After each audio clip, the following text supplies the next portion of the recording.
ప్రత్యేకం నాదంటూ ఓ లోకం పడలేను ఏ జోక్యం అంతేనండి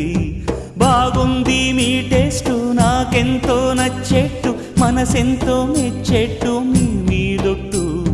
అందుకే నే దిగి వచ్చా వంచని నా తల వంచ స్నేహ భావమా అందుకే నే దిగి వచ్చా వంచని నా తల వంచ స్నేహ భావమా